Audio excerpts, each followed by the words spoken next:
soo dhawaada jalab wanaagsan. Waxaan filaa waxaa ku balansaneen mashruuceen shanaad iyo bishii shanaad. Mashruucan asxaabta hore nagala socotay waan soo wadnay ilaa 4 bilood oo mashruucan uga hadlaynay rajii contribution ku lahaa cilmiga bulshada. Maanta waxaa inoogu madlan oo aan ku qaada dhigi doonaa Cali Cisaad. Waxaa inoo qaada dhigi doono ama maxay ahayd mashruucaas aad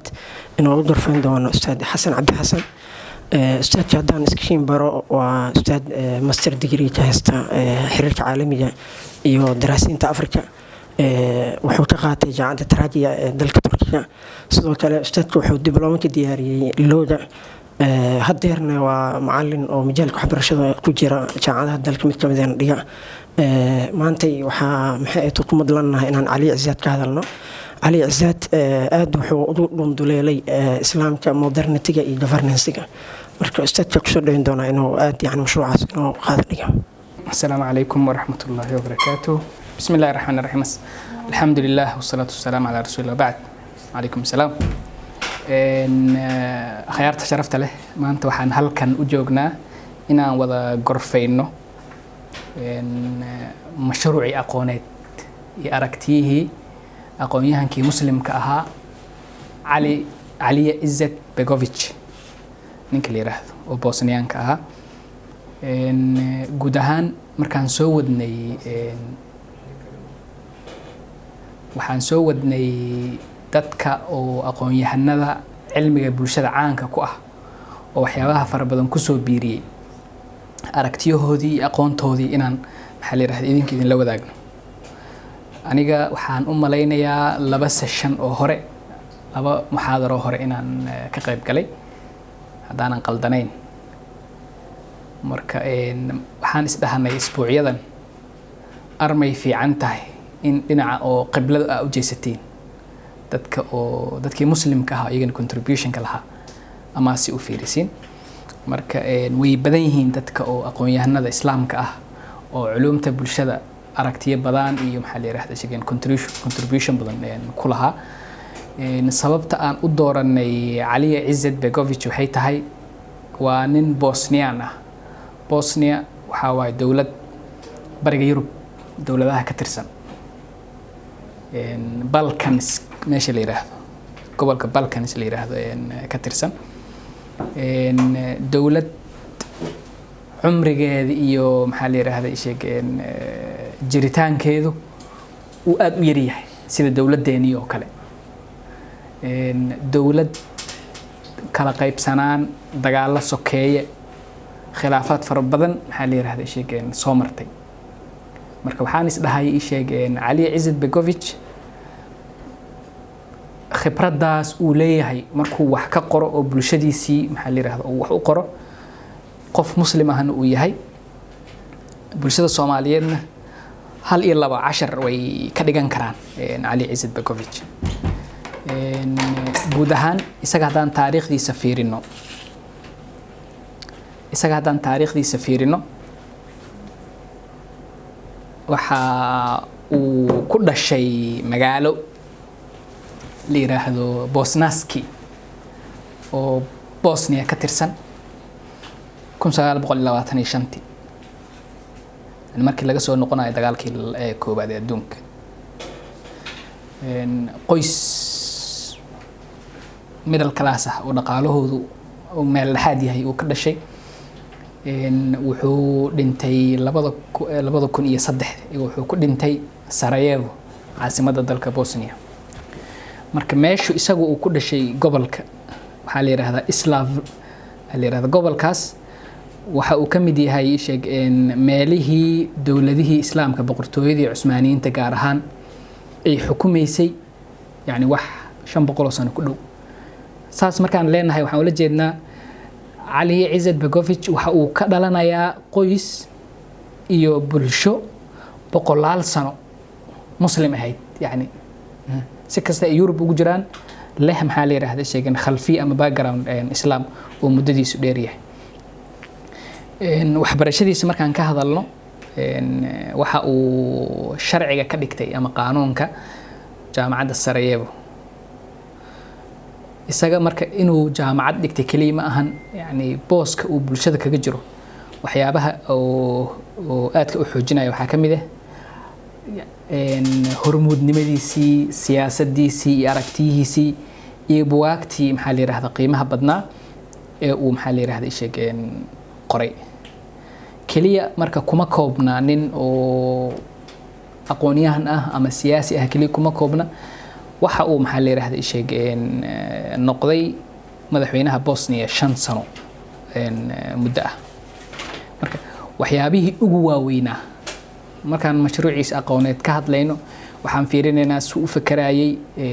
maxaa la yiraahdaa aragtiyii uu aaminsanaa maxaa ka mid ah, waxyaabuhu uu qoray maxay yihiin. marka waxyaabihii uu qoray markaan ka hadlayno ma rabo in ay u ekaato wax la yiraahdo book review oo kale inay u ekaato ma rabo. waxaan rabaa inaan taataabana bas aragtiyihii ugu waaweynaa. marka aragtiyaha ugu waaweynaa uu isaga qoray 3 qormo oo uu sameeyay ay ku dhex jiraan. qormada koobaad waxaa la yiraahdaa Islam between East and West, al-Islam bayna al-Sharq wal-Gharb. islaamka u dhaxeeya ay sheegeen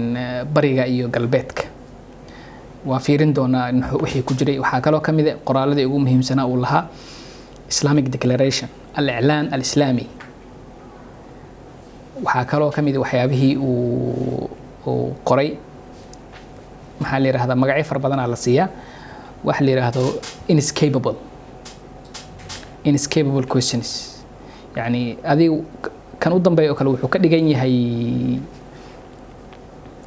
su'aalo aan laga fakan karin, su'aalo laga maarmaan ay tahay maxaa la yiraahdaa sheeg in la dul istaago. dadkii waxaa laga yaabaa kan u dambeeyo wuxuu ka dhigan yahay taariikh nololeedkiisa uu ka dhigan yahay, isaga noloshiisii waxyaabihii uu maxaa la yiraahdaa uu ka qoray ay ka dhigan tahay. mararka qaarkood waxaa laga yaabaa dadka oo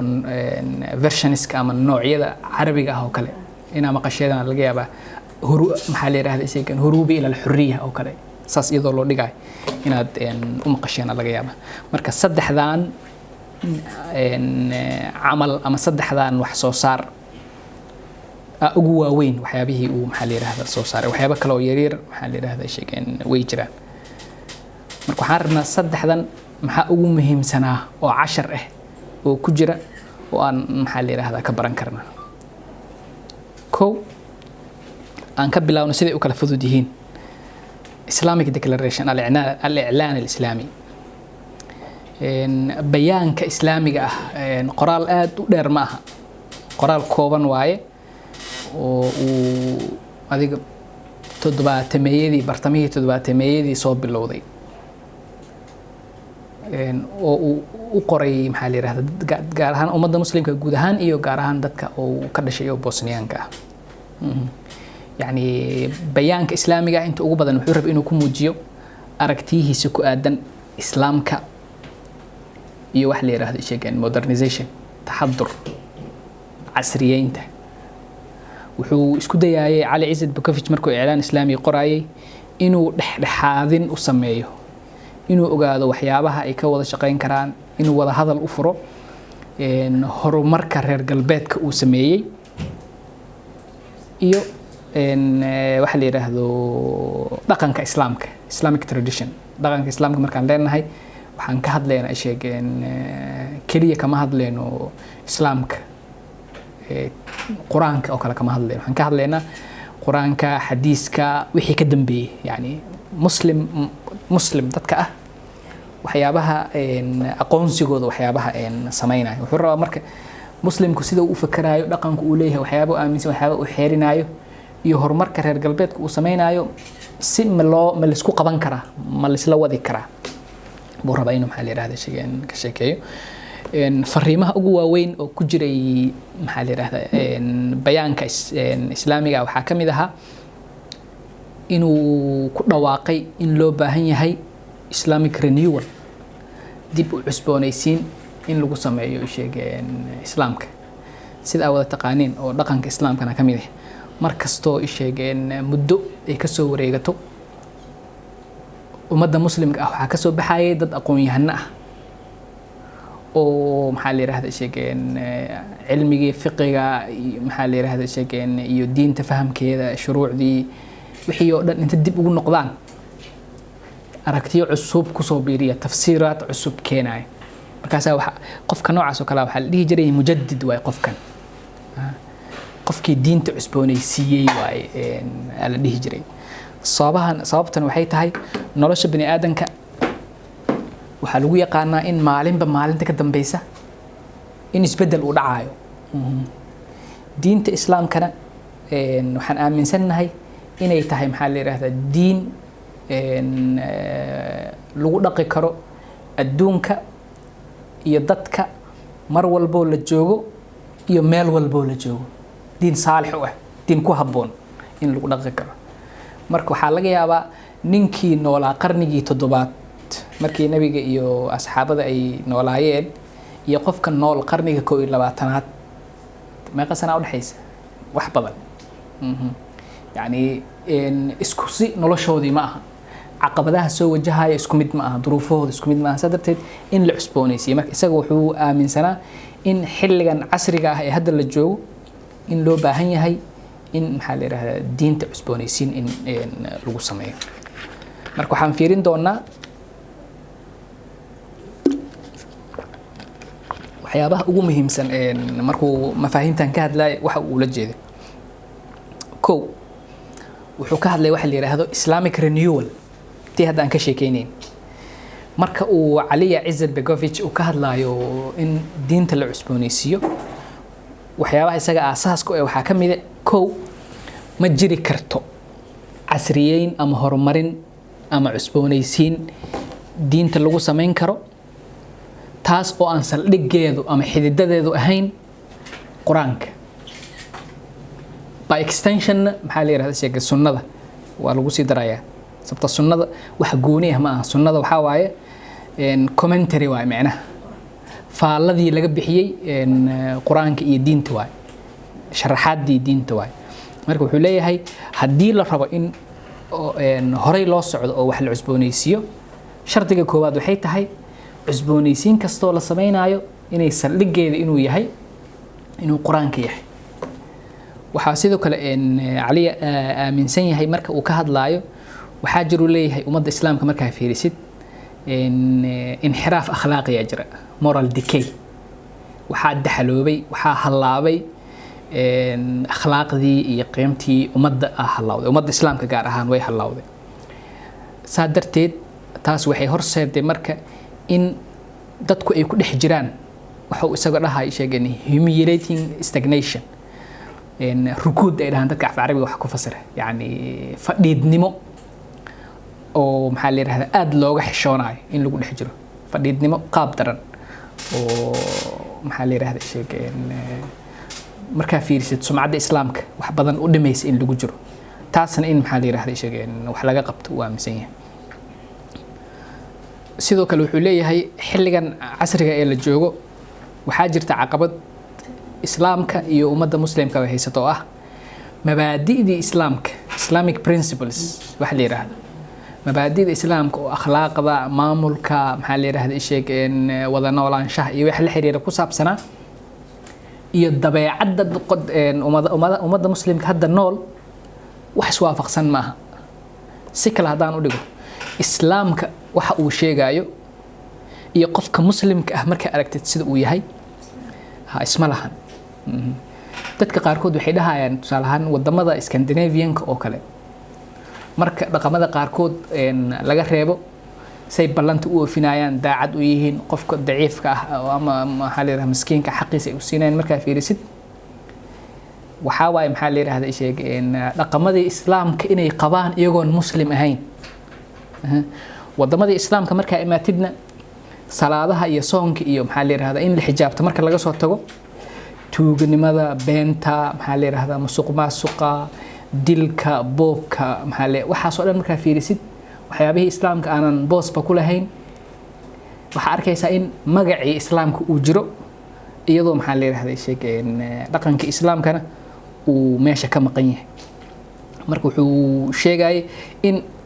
saddexdan qodob inaan ka fakarno waay markaan dhahayno sheegeen waxaan sameeynayna sheegeen diintan casriyeynayna marka isaga markuu fakiray waxa u soo baxday in diinta islaamka ah la casriyeeyo oo nolosha cusub mid la jaan qaadi karta laga dhigo in caqabado ay hortaagan yihiin. caqabadaha ay hortaagan marka wuxuu u kala qaybiyey laba qaybood, laba kooxood hortaagan uu yiri. koox waxaa la yiraahdaa clerics, culimada waay, culamaa diinka waay, gaar ahaan culimadu way badan tahay. culamaa diinka hortaagan uu yiri. qaybna waxaa waaye modernists, kuwa sheegta inay ilbaxa yihiin oo wax casriyeynayaan, nolosha cusub hala la qabsado, reer galbeed oo kale hala noqdo, xor hala noqdo, kuwa maxaa la yiraahdaa sheegeen ku doodaay. wuxuu leeyahay culimadu ama dadkii la islahaa waxaa waaye kuwa wax bartay waaye, waxay noqdeen kuwa u eg, kuwa matala degenerate Islam dhalan rogan kuwa matalaya noqdeen. yani islaamka ahaa kuwa matalaya ma aha. micnaheedu maxaa waaye waxay matalayaan islaam qaab kaliya leh, gudihiisa markaa islaam form oo kale ah. tusaale islaamka hadduu kan yahay hadda caagan maxaa waaye waa caag, mogtahay gudihiisa maxaa ku jira biyo. muhiimadda dhan waxaa waxa gudihiisa ku dhex jira waaye. caagu qiimo ma lahan. marka ugu horeyso dhamaysan waxa aan sameynayna maxay tahay, waa tuureena fiiri, zabaalada lagu darayaa, garbage uu noqonayaa. marka wuxuu leeyahay culimadii qaar fiican way jiraan, yani culimada dhan u gafin. waxay intooda ugu badan xoogoodii waxay sameeyeen islaam caag oo kala ah oo aan lahayn content, yani islaam gudihiisa aan wax macquul wax badan oo fiican ku jirin. يعني إسلام بين شيء جاية، إسلام كلية تليئة، إسلام مسوق محل هذا الشيء يعني ماشي أقول سرّيس يعني كجوجو إسلام ديب ودعي أو محل هذا الشيء فديده هون الدون كلا ترسن كرين. إسلام منافقة بير إسلام عن إسلامين شيء يعني واحد وكهاد لاي محل هذا الشيء يعني واحد وسميناه إسلام عن ده كرين شيء يعني إسلام عن بلان لهين ساسو شيء يعني مرك إن وحوليه تاسع وحيتها هي مشكلة كوبان oo haysata. marka hadii la rabo in oo tajdiidka oo diinta lagu sameeynaayo in islaamku uu noqdo islaam shaamil ah, waxa jira nin oo dadka culimada mufakiriinta islaamka kamid oo la yiraahdo Fathi Yakan, Beirut ya Lebanon meelaas inuu dhashan qiyaasay meesha Lebanon baan qiyaasay inuu dhashay. wuxuu qoray buug la yiraahdo maada yani intimaa ila al-islam, maxay ka dhigan tahay inaan aniga muslim ah. wuxuu rabaa inuu wuxuu arkay dad muslim inay yihiin sheeganaya laakiin dhaqankoodan uusan dhaqan muslim ahayn. markaas wuxuu yiri waxaan rabaa qofka inuu maxaa la yiraahdaa kow caqiidadiisa inuu muslim ka ahaado, dhaqankiisa maxaa la yiraahdaa sheegeen inuu muslim ka ahaado, akhlaaqdiisa inuu muslim ka ahaado, cibaadadiisa inuu muslim ka ahaado, qoyskiisa iyo sida uu la dhaqmaa inuu muslim ka ahaado. yani noloshiisa oo dhan muslimnimada la sheegay noloshiisa oo dhan waxa ay ku shaqeynayso inay maxaa la yiraahdaa sheegeen noqoto. marka kooxdan waa fahmnay. kooxda labaad uu sheegayo oo maxaa la yiraahdaa sheegeen modernists aan u bixinay, kuwa ilbaxnimo doonka ah ama kuwa inay casriga la socdaan in sheeganaya. wuxuu leeyahay kooxdan hal mushkil haysata, waxay markasta suuq geynayaan oo caan bixinayaan oo u ololeynayaan dhaqankii reer galbeedka isagoo aan biyo la marinin. ogtahay mushkila ma leh in qofka muslimka ah uu reer galbeed ma ahe qolo kale xitaa shaydaan inuu wax ka qaato. mushkila leedahay ma leh. yani alxikmatu daalatu lmu'mina liira mugta, xikmadda baadida qofka muslimka ah waay meeshuu ka helo isagaa ugu xaq badan dadkoo dhan. marka inaad shiine oo wuxuu caabudo aan la aqoonin iyo hindi maxaa la yiraahdaa sheegeen dibi caabuda inaad wax ka baratid dib ay leedahay ma leh. laakiin waxaa muhiim ah waxyaabaha adiga aad baranaysid inay noqdaan waxyaabaha fiican oo bulshada anfaca u leh, waxtarka u leh. wuxuu leeyahay marka kuwan oo inay wax casriyeynayaan ama adduunka la socdaan iska dhiga, iyaga dhaqankii reer galbeedka ay duuduub u soo qaataan. taas marka waxay keenaysaa dhaqankaas reer galbeedka ay soo qaadanayaan qaybo fara badan oo kamid ah inuu yahay waxyaabo foreign ku ah, waxyaabo ajnabi ku ah, waxyaabo soo galooti ku ah. islaamkii waxyaabo maxaa la yiraahdaa sheegeen dareenkii bulshooyinkii dadkaas ay ka tirsanaayeen cuqdad ay ka qabaan يعني ان marka ugu horeyso oo hadda oo la soo hadal qaado tusaalahan ilbaxnimada iyo casriyeynta oo kale doodaha ugu badan oo dadka waxa casriga ka sheekeeyay ay keenaan waxa kamid ah diinta iyo dawladda hala kala saaro waxa kaloo kamid ah gabdhuhu xijaabka ha turtaan waxa marka saas marka u dhahdid oo kale ma ka dhigaysid adiga fiiri ani waxaan rabaa sheegay Mareykan markaan qaadanayo inaan Mareykanka institutionadiisa hay'adihiisa dawladeed sida ay u dhisan yihiin inaan qaato nidaamyadan oo maxaa la yiraahdaa sheegay adeegyada bulshada casriga ah lagu sameeyay Jarmalka inaan ka barto shaqada iyo horumarka iyo teknoolajiyada inaan Mercedes iyo aan soo saaraan rabaa laakiin mar rabo inaan sheegay gaal inaan noqdo mar rabo waxyaabo laga yaabo bulshadan dhexdeedan inaan wax weyn ka bedeleenin inaan maxaa la yiraahdaa sheeg dood badan ka sameeyo ma rabo marka intaas uu ku soo koobaya labadan qolo in la toosiyo way kuwa reer galbeedka dhaqankiisa oo leen in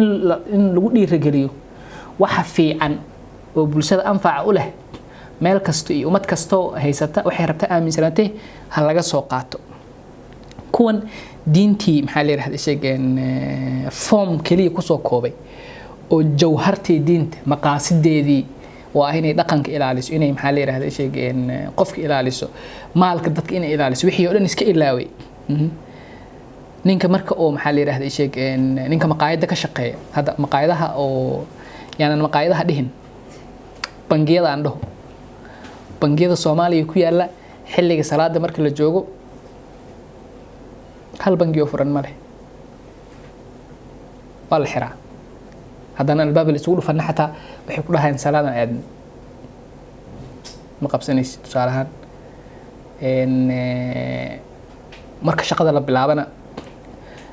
iyaga waxay fiirinayaan bas waxay faa'iidada ka sameynayaan ma miskiina ma kamba suuqyada marka joogtid bacdlayaasha oo kale nin baad meeshiisa hormaraysaa uu maqan yahay salaado ku maqan yahay isagoo inta carra kale uu ku soo noqonaa markaas wuxuu ku leeyahay shaatigan meeqa waay $10 ma haystee aan $7 ka siiyo anigu sanbi igu fadhinin uu ku leeyahay $7 ugu dambeyntii $6 ugu soo gadanaysaa si suuragal u tahay ninkii hadda dhahay sheegeen aniga iguma fadhiyo qiimaha suuq maxaa la yiraahdaa sheegeen kaaga gadi karaa yani been way fiiri marka salaadu soo tukaday oo ahayd in xumaanta iyo maxaa la yiraahdaa sheegeen ka reebto kama reebin yani salaadii waxay iska noqotay sheeg in wajibka iska soo reeb no wajib marka la soo reedo xataa wax fiican waaye yani waa jimicsi oo kale waa gabgab way salaadu wax kale oo ay tartay maxaa la yiraahdaa sheegeen malaha aqbalna ma aha su'aalahan haday aqbal tahay waxa soo ka joogi lahaa intaas kadib waxa uu maxaa la yiraahdaa sheegay in ka sheekeynaya sheeg wax la yiraahdo Islamic order nidaamka islaamiga ah ee jira muxuu noqonayaa nidaamyada islaamiga maxay yihiin wuxuu ka hadlayaa wax la yiraahdo intuusan nidaamka islaamiga fahmin ka hor inaan fahamno wax la yiraahdo bulshada islaamiga ah bulshada muslimka ah muslim society bulshada muslimka ayay tahay su'aashaas is weydiinaya wuxuu leeyahay bulshada muslimka ah waxa waaye bulshada dhammaan xubnaheedu dadka ka tirsan bulshadaas dadka sameeya ay muslim yihiin Soomaalida oo kale hadda tusaalahan dal muslim ah waa la moogta sababtoo dadkii oo dhan waa muslim cagsiga lama yaqaan haddii ay jiraan dad oo Soomaali ah oo aan muslim ahaynna wax la tirin karo maaha wax qiimo leh maaha anagana ma xisaabsanayn oo kale ka dhiganta marka wuxuu leeyahay maadaama nidaamka islaamiga markaan ka sheekeynayno aan rabno horta kow aan bulshada muslimka ah ka sheekeynayno hal mushkila jiraysa nidaam walba oo meel ka jira oo bulshadii nidaamkaas sameysay ka madax bannaan ma jiri karaayo dawladnimo ha ahaado nidaam maxaa la yiraahdaa sheegay nidaamka qolkan aan ku maamulayno programkan aan ku maamulayno ha ahaado nidaamka jidka lagu kala maray ha ahaado nidaamka lagu ganacsanayo ha ahaado nidaam walba bulshada samaysa ma ka madax banaanaanayo yani bulshadaas waxay tahay uu nidaamkaas maxaa la yidhahdaa noqonaya saa darteed asal ahaan waxaa jira nidaam wax la yidhaahdo ee nidaam islaami ah ma jiruu leeyahay maxaa dhacay yani dowlad waa dowlad meeshii la joogaba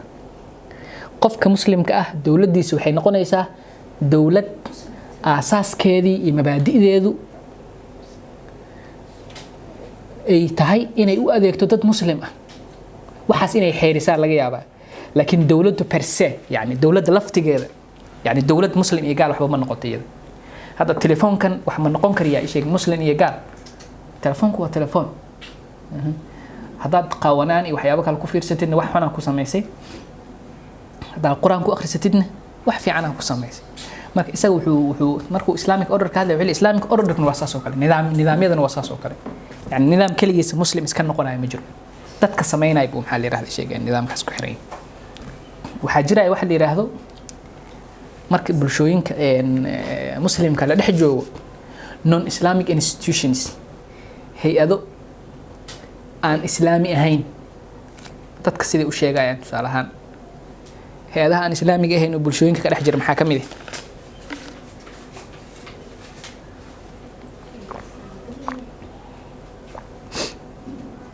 tusaale isiya hay-a macnaha beri waxaan ka hadlaa institutions muasasaad aan islaami ahayn oo bulshada ka dhex jira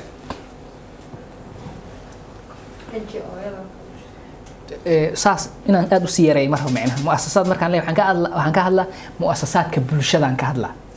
tusaale ahaan jaamacad iyo school iyo NGO yar iyo kama hadlaayo bulshadu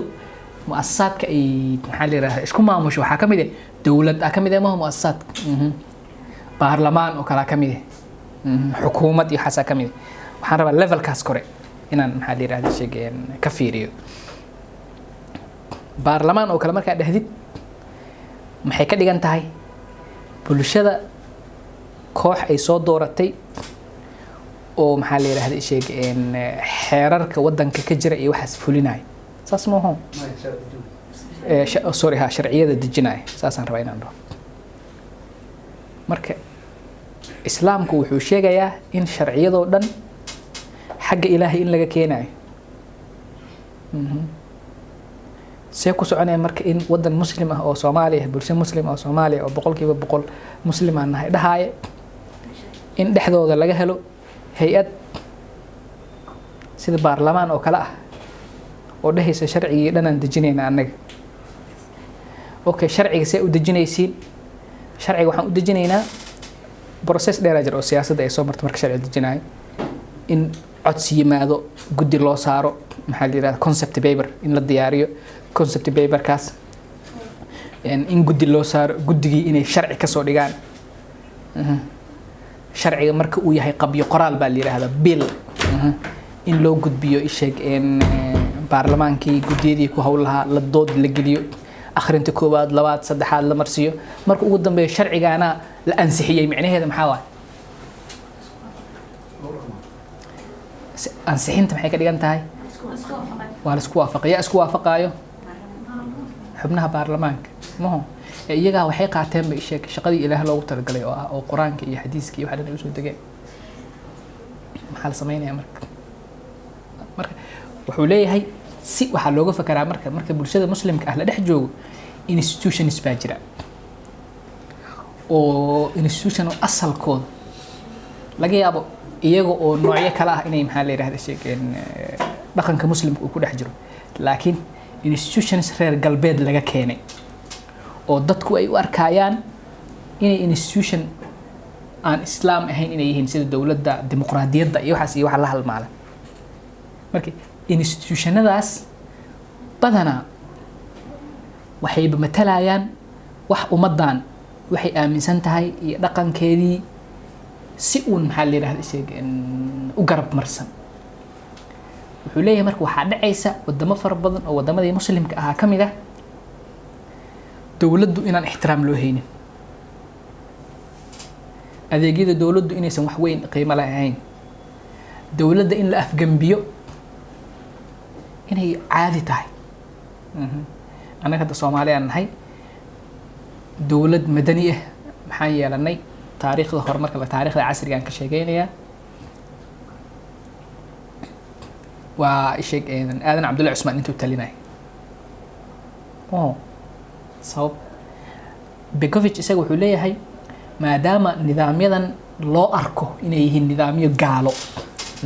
bulshada agteedaba wax fiiri adduunka dawladaha muqadas waay yani dawladdu wax oo qiimo leh waay bulshada aad maxaa la yiraahdaa qofka inuu naftiisa dawladda u horo waxyaabaha loo sameeyo dawladdu qiimo weyn ay leedahay halkan marka la joogo dawladdu wax gaala keentay waay marka ugu horeyso oo aad laadi kartid waa bixinaysaa sadarteed dagaalada sokeeya iyo afgambiyada waxay ku badan yihiin dawladaha oo muslimka ah ay ku badan yihiin waxaa kaloo uu ka hadlaya marka uu bayaanka islaamiga ka hadlayo waxaan ka hadlaynaa sidoo kale mabaadi'da jamhuuriga ah waxa la yiraahdo republican principles mabaadi'da jamhuuriga waxaan ula jeedaa marka ismaamulka dadku ay noqoto see la isu maamulayaa asal ahaan adduunka oo dhan hadda wuxuu isku raacsan yahay marka laga reebo dad dana gaara ku wata in ismaamulku uu yahay ismaamul republican waxaa laga wadaa republican markaa dhahno Mareykan iyo Trump iyo ku soo dhicin republic jamhuur waa jamhuur maxaa laga wadaa wadarta guud oo dadka waa mugtay jamhuur dadweynaha guud waay marka la ismaamulayo in maamulku uu ku dhisnaado ogolaanshaha dadka guud in shacabka yani shacabku inuu qiimo leeyahay aragtidiisa marka wuxuu leeyahay sidoo kale wuxuu waxyaabaha uu Aliya Izet Begovic uu ka hadlay waxa kamid ah wadamada islaamka ah markay rabaan inay ismaamulaan waxyaabaha ay rabaan inay qiimeeyaan waxa kamid ah mabaadi'da ismaamulka ee jamhuuriga ah mabaadi'da ismaamulka oo shacabka qiimaha uu siinayo mabaadi'daas saddex ugu waaweyn kow shuruudaha oo waxyaabaha ugu muhiimsan waxa kamid ah waxa la yiraahdo electability dadka shacabka ah ama jamhuurta ah dadka maxaa la yiraahdaa sheeg madaxda u noqon doona inay yihiin dad la dooran karo dad la doorto maantana la dooran karo berrina xilka laga qaadi karo inay yihiin halkan marka la joogo wuxuu rabaa inuu tilmaamo waxyaabo dhaqanka islaamka lagu soo daray oo laakiin islaamka asalka ah jawhartiis aan kamid ahayn waxa kamid ah xukunka la kala dhaxlo ah kamid ah wadamo fara badan oo muslim ah gaar ahaan wadamada khaliijka oo kale boqortooyinka ka jira ay maxaa la yiraahdaa sheegeen caado ka soo dhigteen ay maxaa la yiraahdaa sheegeen Cusmaaniyiintii oo dawladii ugu weyneed ay sameysay islaamka oo Cabbaasiyiintii oo kuwii ka horeeyay ay sameeyeen oo Umayyiintii ay sameeyeen يعني النبي صلى الله عليه وسلم markii geeridiisa soo dhawaatay ma dhihin hebel madax idin noqonayo aniga isa iga dambeyn doono ma dhihin siirada marka la akhrinayo kale waxa laga sheekeeyaa nabiga Abu Bakar uu la rabay saasoo Abu Bakar dhahay maalin uu kan dhahay imaam maalin uu wuxuu dhahay salaada tuji kan yar laakiin nabiga saxaabadii uu isaga maxaa la yiraahdaa sheegeen hogaanka uu uga tagay inay maxaa ka tashadaan qofka madaxda noqonaya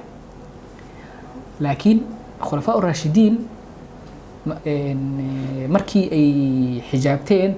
nidaamyadii ku xigay maxay ahaayeen Muawiya iyo qoyskiisa iyaga bas aan noqday sheegeen dhowrkii boqol oo sano ay meeqasanay xukunka hayeen Umayyiinta ma xasuusto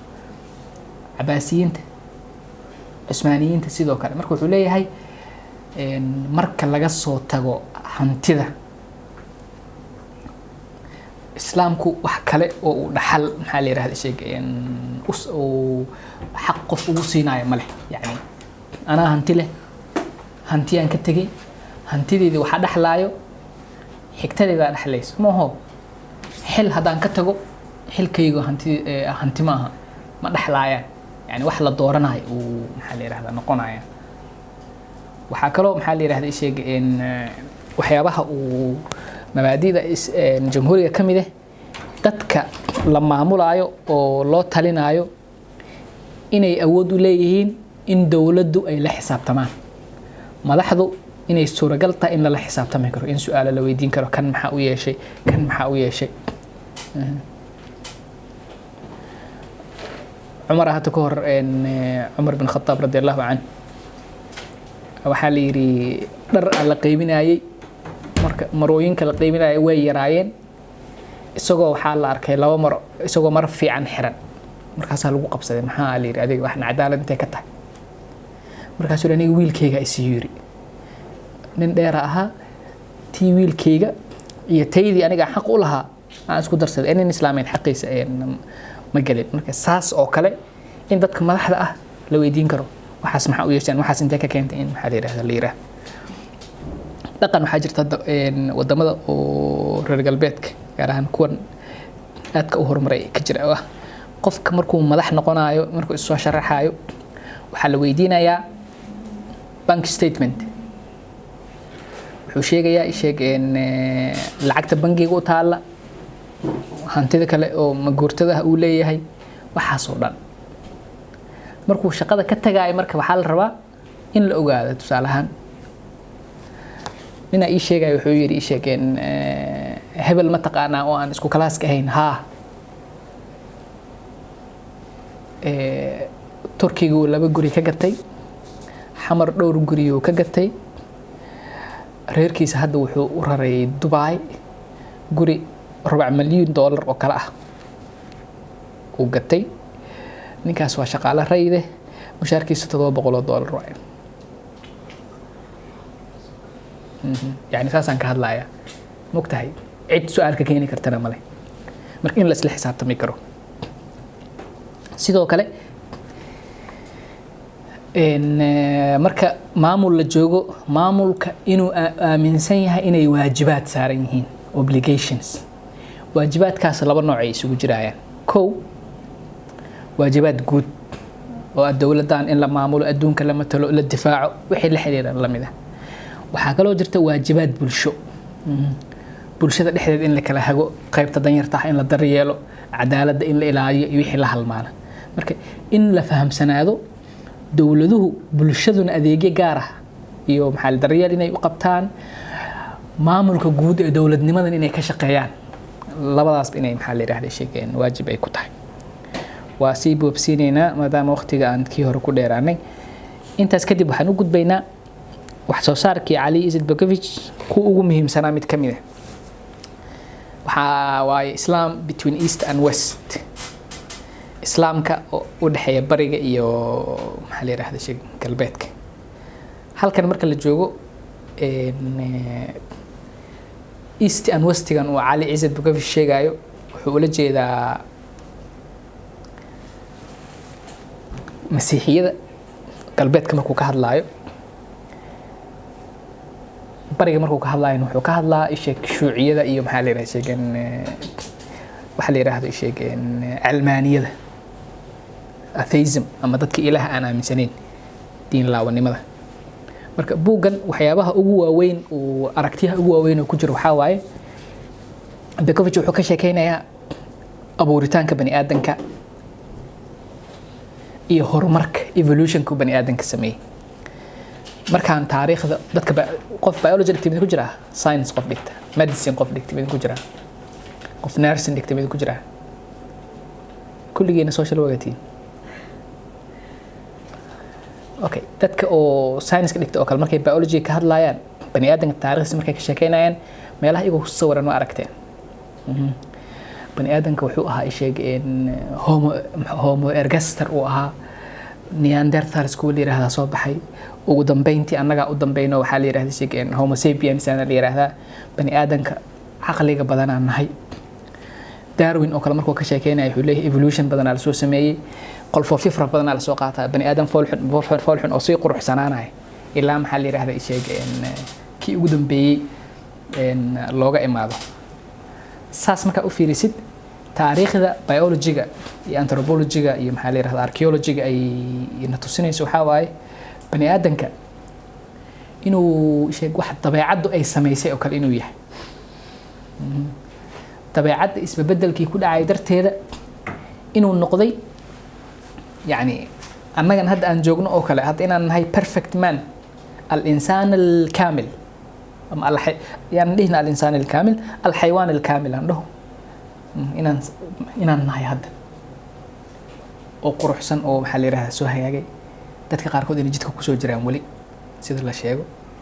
saas uu maxaa la yiraahdaa biology ii sheegaa wuxuu leeyahay noolayaashu maxaa la yiraahdaa ii sheegeen inta ugu badan waxaa saameeya bii'ada ay ku nool yihiin marka bii'adaas sida uu ula falgalo uu ugu guuleysto waxaa keenaysa guusha iyo guuldarrada bani aadanka wuxuu ka sheekeynayaa tusaale ahaan waxa la yiraahdo sheegeen maxaa la lahaa survival of the fittest natural selection doorashada ama dabiiciga al-ikhtiyaar dabiici in kuwa miskiinta ah oo taagda daran inay iska dhimanayaan kan ugu fiican ugu caafimaadka fiican maxaa la yiraahdaa ugu jirka fiican inuu haraayo saas yani saas marka bani aadanka loo fiiriyo bani aadankii waxaa lagu soo koobayaa physical يعني جر أهان واحد وياه بس اللي جوسو كوبيا إسقى يبي هذا فالقلك كده حي بس اللي جوسو كوبيا علي عزت بكوفيتش مسلمين تقاركود أم علماء الإسلام كقاركود evolution كإيه هرمارك بني آدم كوسو سمي داروين يوحي شيء يعني نقدين هاي أنت أول بدن وحيد هان مية أساس معها إسقى وحور إنه النقديو إسقى هوله هذي بفرح الجلد كوح ولا هاي بني آدم كل شيء جاي وأبورستيس أي biologically كوسو كوبين بني آدم biologically ما وح biologically بني آدم كجير كيسا biologically لكن بني آدم كجير كليه ما بني آدم كولح كليه ما مادة كليه ما بني آدم كم وحاواي شيء إن جير ينف إسلا سعودوا لابد بباهية كلا دوان إسيابة كلا دوان حالي هذا شيء إن وشقيناي نفتاس يجير كاس marka la isku daro waxa sameynaya wax la yiraahdo insaan laakiin ka hor yani jir kaliya insaan ma noqdo marka dadka aadka isugu mashquuliya in bani aadamku maxaa la yiraahdaa sheegeen uu jir kaliya yahay oo natural selection ku imaaday diinta si u fasiri karaan tusaale ahaan baahida bani aadamku uu qabo inuu wax caabudo awood ka sareysa inuu raadiyo mid kasta fiiri midka diin quman leh iyo midka diin aan quman lahayn xataa isku mid waa fiiri fitra waay wax kugu abuuran waay adiga in wax awood balaaran inaad raadisid qaar dhahay tusaalahan awoodan balaaran waxay ku jirtaa dhagaxan yarka aniga aan sameeyay qaar dhahay sida hindida qaarkood oo kale lo'day ku jirtaa qaar dhahay sida masiixiinta oo kale ciise ay ku jirtayba ciise isaga ah ilaahay wiilkiisii iyo maxaa la yiraahdaa sheegeen waha fasiraada kala duwan islaamka laakiin isaga sharaxaadiisa goonida oo mid ugu saxana uu qabaa marka wuxuu leeyahay marka aan ka hadlayno bani aadanka inaan u fakarno waayo bani aadanku inuusan jir kaliya ahayn nafna inay jirto bani aadanku maada kaliya material kaliya inuusan ahayn spirit dhinac ruuxaani ah inay jirto haddii kale waxyaabo fara badan tusaale ahaan oo maadadu aysan sharxi karin farxadda murugada maxaa la yiraahdaa sheegeen rajada iimaanka waxa soo dhan biology ma fasiri karaayo biology kaliya ma aha science ma fasiri karaayo aqoontan casriga ah oo hadda nuclear ka sameysay oo Mars darad waxa lagu dajiyay dayax-gacmeed robot cusub waxay ku dhiiranayaan waxyaabo weyn inay sameeyaan laakiin wali waxyaabo fara badan oo la sheegi karin baa jirta sidoo kale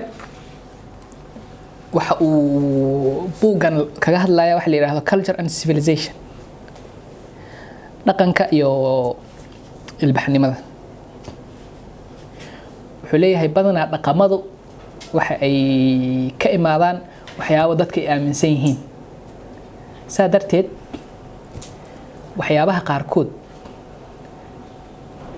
sida iimaanka jacaylka akhlaaqda dhaqanka waxaasoo dhan waxay noqonayaan waxyaabo leh background diini ah yani waxyaabo asalkoodaba adiga maxaa la yiraahdaa ilhaam iyo waxyi iyo la xiriiray noqonayaan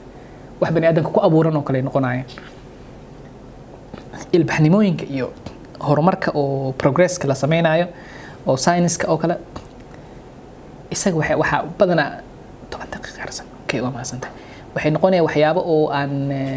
diin shaqo ku lahayn waa laga saaraya tusaalahan waxa arkaysa tusaalahan marka progress la sheekeeyo kale diintii oo dhan meel baa maxaa la yiraahdaa sheegeen la iska dhigaya asal ahaan wuxuu isweydiinayaa tusaalahan sida loo aaminsan yahay science-ka iyo inta suuragal ay tahay science-ku inuu xaqiiqada kulligeeda inuu soo gudbin karo. hadda waxaa jirta waxa la yiraahdo scientific method, idinkoo dhan waa taqaaniin. problemka in la ogaado, options la diyaariyo, la baaro, hypothesis la sameeyo, kadib natiijo la keeno, theory hadday noqoto, haddii kale wax. laakiin science-ku markasta jawaabtii ugu saxsanayd ma jiraya. wuxuu dhahayaa tusaale ahaan bani aadamku sida uu Darwin u fakaray ma aha, adduunkana sida Newton uu u sawirtay ma aha. teknolojiyada haddaan tusaale usoo qaadan,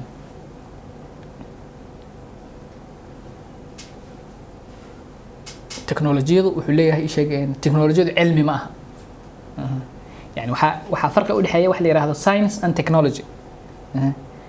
science waa cilmigii oo xaqaa'iqta raadinaya oo dabagalayo waaye. teknolojiyadana waxaa waaye waxyaabaha qaarkood oo science-ku uu u maleeyay inuu soo ogaaday application-koodii, dhaqangelintoodii waaye. marka inuu qofka teknolojiya sare haysto, warshado waaweyn inuu haysto, dabaqyo waaweyn inuu dhistay, macnaheeda kama dhigna garaad ahaan inuu aad u sareeyo, kama dhigna. tijaabaa la sameeyey daanyero waxaa maxaa la yiraahdaa sheegeen maxaa la yiraahdaa bahalkan mashiinka oo galbeedka iyo meelahaas laga isticmaalo oo wax laga gato, vending machine. waxaa la baray in haddii ay shilin ku ridaan uu moos usoo baxayo. daanyarka shilina loo dhiibaya, uu ku ridayaa, mooskii uu soo qaadanaya. taas macnaheeda ma ka dhigan tahay daanyarkan wuxuu yaqaanaa vending machine waxa uu yahay iyo siduu u shaqeeyo? maya. wuxuu leeyahay marka reer galbeedka iyo wadamada qaarkood, dadka qaarkood oo teknolojiyada aadka ugu horumaray, macnaheeda kama dhigna caqli ahaan iyo garasho ahaanna wax kastoo bani aadamku u baahnaa inay maxaa la yiraahdaa gaareen. wadamada dhaqaalahoodu ugu sareeyo adduunka waxaa jirta adduunka waxa la yiraahdo happiness index, maxaa la yiraahdaa cabirka farxadda. wadamada laga yaabo inay aad u horumarsan yihiin, wadamada ugu murugada badan waayo. dadku dabaqyada iska soo tuuraan way isdilaan. waxaa laga yaabaa wadamo kale oo masaakiin ee Soomaaliya oo kalena malkulmood inuu dilo ma ogi qofkii inuusan rabin maxaa la yiraahdaa inuu dhinto. waa rafaadsanahay wallahi, nolosha faqriga ahay, dabaqan iska soo tuuray, qof dhahay ma arkaysaa? may. marka wuxuu leeyahay waxyaabo fara badan oo science-ka iyo teknolojiyada aysan jawaab u helin, inay u helaysan aysan fududeyn ajiraaya. marka la rabo marka in bulsho horumarsan iyo waxaas la dhiso, waxaa muhiim ah bulshada qaybta baahideeda materialka ah in la daboolo, isla iyadoon la inkiraynin baahideeda ruuxaaniga ah, iimaanka iyo waxyaabaha la xiriira, inay wax weyn ku xirnaato, inay Ilaaha ku xirnaato marka laga hadlayo. sidoo kale wuxuu ka hadlay waxa la yiraahdo arts. waa soo gabagabeynaya fanka. fanka markuu ka sheekeynayo wuxuu leeyahay sheegeen Begovic, fanku science shaqa kuma laha isaga. fanka maxaa ka mid ah tusaale ahaan heesaha, gabayada, sheekooyinka,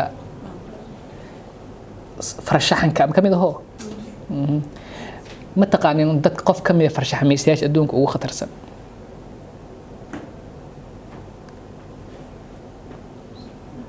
waa dhamaynaya 5 daqiiqo ay dhiman. ma taqaanin qof oo farshaxan yaqaanada adduunka ugu khatarsan ka mid ah. qof yaqaana ma jiro qof aad wax u sawira yaqaana. okay, Amin artist. waa fiicantiin aan sii kor aan sii gudubno.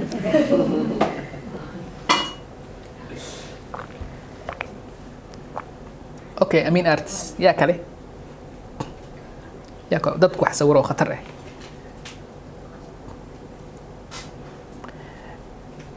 Picasso ma maqasheen? Picasso, Van Gogh.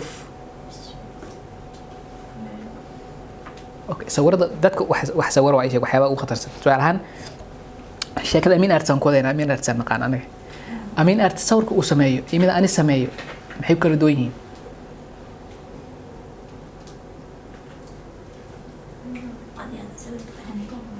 أنا سويت سؤالها محن سوري الشيخ شريف عن سوري فرماجو ميل فديان سور وفرتك في قاي الشيخ شريف أرداي حقا مش عترنا قدان رمض محا يكن أمين أرتس لسور يا أدلو إن أمين أرتس مو يعني في رئيسة قابك أو حوسه سورا معني كلا له تصالحان هاس أنك شكين هذا وهاس وحاجة تلي راه جعل ديك ما لو قري وفي قانون يقول جرا هدراوي إسكاله مرهاد ما قول قاد جعل ديك ما لو قري ما قصنا كهر على قاضي وحبضن ما أنت هدي للدار أو كله قف كست يسوق وين حتى هذا مراه كسين حتى أسوق لها يؤركايا معنى هذا فيري هذا تاجر تهي هدي فقير تهي اسكسيا لو دغي سنايا قيمه gaar u leedahay shan sano ka hor telefoonkan ma jirin aan dhaho i sheeg in 15 sano ka hor telefoonkan oo kale ma jirin adduunka oo dhan telefoon yar oo toomadiisa jug la siinaya jiray hadda markaan dhaho hadda gabadhan telefoon waxaan ku soo gadaynaa sheeg in 3310 hadaan dhahan waxay leedahay dawli maan ku dilahay leedahay aan ku falaa aniga qiimo ma lahan jacayl dhig ma lagu qoray hadii la daaro ma diidayso yani ma dhahayso sheeg waxaan 30 sano 40 sano ka hor ay ahayd ma dhahayso yani si qiimo markaas wuxuu leeyahay fanku sida maxaa si ka duwan science-ka isaga progress iyo horumar iyo waxaas kama sheekeeyo dadka maxaa la yiraahdaa sheeg in dareenkoodii uu la hadlaa isku soo duub marka inaan maxaa la yiraahdaa sheeg in soo gabagabeeyaa rabaa wuxuu leeyahay reer galbeedka east and westiga la sheegay laba kooxood waa koox xooggeedu kristaan waaye masiixiyiin waaye diintoodii xiriirkii ilaah kala dhaxeeyay wuu go'ay yani diin aan ilaah ku xirnayn diin maxaa la yiraahdaa sheegeen dhexdhexaadyaal badan leh fiiri adiga ilaah intaadan u gudbin waa lagaaga soo horeeyaa baadariga soo maraysa horta markuu ugu horeyso baadariga wuxuu kugu xirayaa nabi ciise markaas waa adiga nabi ciise daa joogtid tiimka oo ilaah waa ku jirtaa noocaas waay isla iyagoo saas ah haddana bani aadankii noolaa waxay u diideen waxa la yiraahdaa sheegeen waxyaabaha naftu ay ku qancayso baahida biologiga ee nafta uu qabo ee nafta ay qabto way diidaysaa tusaalahan waxay leeyihiin kristaanku waxay dadku u dhiirigelinayaan lacag ha yeelanin kuwooda waxaan ka hadlayaa sheegeen inay kristaanka runta ah sheeganaya inay yihiin lacag ha yeelanin baadariyaashooda xataa waxaa la lahayaa pastor ama nan gabadha iyo odaygaba waxaa la lahayaa ha guursanina xitaa bani aadamka muxuu u guursadaa inuu ilmo dhalo baahihiisa biologiga mid ka mid inuu qanciyo mooho waxaa la lahayaa maya waxaas ma jirto israaf waaye marka dhinacii oo materialka ahaa ee nolosha dhinacii maadada ahayd nolosha baahidii maadada jirtay way inkireen waxaa kaloo jirta bari nimankii shuuciyada ahaa communismka la yiraahdo Marx iyo waa laga sheekeynaya masbuuciyadii hore Marx iyagana waxay leeyihiin waxa la isku haystaba waxa waaye maadada waay macnaha waxyaabaha possessions waa waxyaabaha ay yeelanaysid waay hantida iyo maalka waay bani aadamku wuxuu isku haysto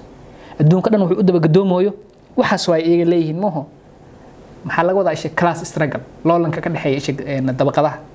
midna lacag haysata midna ma haysatay ka dhigan tahay iyagiina waxay sheegeen isku dayayaan in bani aadanka baahidii maadada ahayd ee uu qabay in la qanciyo iyagoo dhahaya diintu may diinta naga dhaafa maxaa dhacay wuxuu yiri sheegeen Marx ad-diin wuxuu dhahay opioid of the masses afyun ash-shu'ub yani waxa waay sheeg maxaa la jiray opioid ka maxay ahayd daroogada oo maxaa la yiraahdaa sheegeen dadka caamada ah lagu suuxsiyo waay si marka loo fiiriyo inuu sax ahaa waa laga yaabaa oo sababtoo ah dawladaha waaweyn dadka masaakiinta oo kale adeeg ma u qabanaysid waxaa ku qancinaysaa marka ilaaha keenay waxan dhinacaas run way ka tahay laakiin markii dambe waxay noqotay